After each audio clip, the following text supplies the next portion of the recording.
Hello everyone, আজকে আমি তৈরি করব নুডলস পিঠা।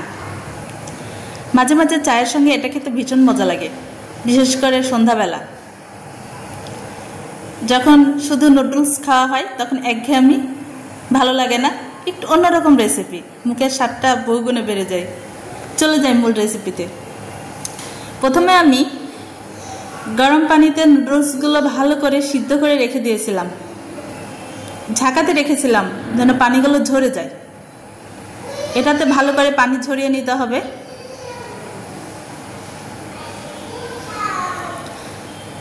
এখানে আমি পেঁয়াজ কুচি এবং মরিচ কুচি দিয়ে দিলাম।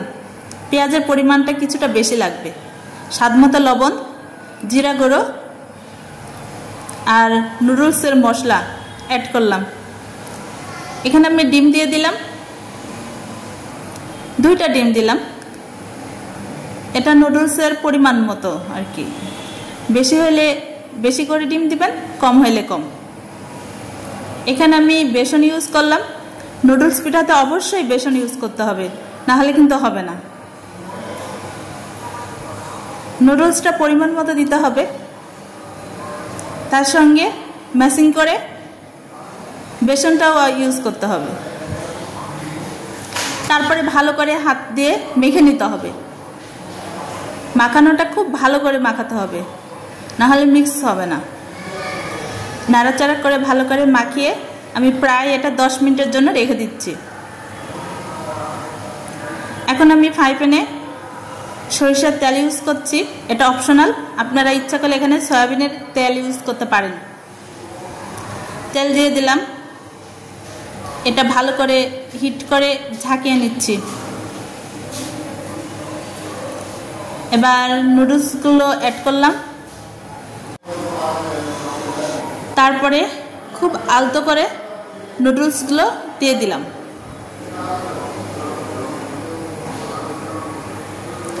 নুডলসগুলো আপনি একবার বা ছোট করে বানালে 2বার দিতে পারেন, তবে এটা ছোট করে বানালে বেশি ভালো হয়। আমার একটু টাইমের সংকট, এর জন্য আমি একসঙ্গে দিয়ে দিলাম। এখন এটা আস্তে আস্তে ঘুরিয়ে দিতে হবে যেন সব সাইডে সমপরিমাণ হিট হয়। চুলার হিটটা কিন্তু মিডিয়াম হিট রাখতে হবে। আপনি যদি হিটটা খুব হাই হিট দেন তাহলে তাড়াতাড়ি পুড়ে যাবে, কিন্তু সিদ্ধ হবে না। এরপর আমি আরেকটা ডিম অ্যাড করে দিলাম এবং ডিমটা চারদিকে ছড়িয়ে দিচ্ছি। এবার উল্টিয়ে দিচ্ছি, এটা বড় ছিল এর জন্য মিডিলে আমি কেটে উল্টিয়ে দিচ্ছি। এবার পিচ করে নিচ্ছি। এখন আমি পিচ করে নিলাম, চারদিকে আবারও ঘুরিয়ে দিচ্ছি। এটা একটু পরপর উল্টে পাল্টে ভালো করে ভেজে নিতে হবে, 2 দিকেই যেন লাল লাল হয়, তাহলে কিন্তু এটা খেতে ভীষণ মজাদার হবে।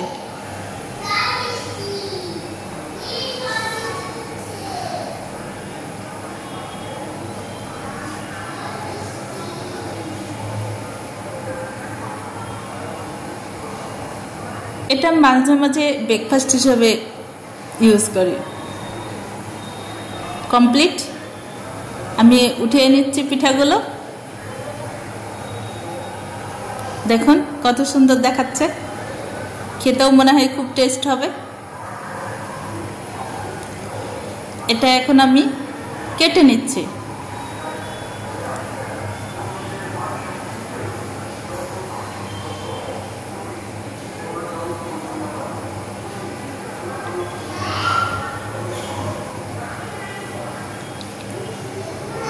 আপনারা আমার রেসিপি ফলো করে বাসায় তৈরি করে খেয়ে দেখবেন, আশা করি ভীষণই মজা লাগবে। এই দেখুন কত দারুণ হয়েছে। এটা যদি গরম গরম চা অথবা কফির সঙ্গে খান, আহ কি যে স্বাদ, মুখে লেগে থাকার মতো।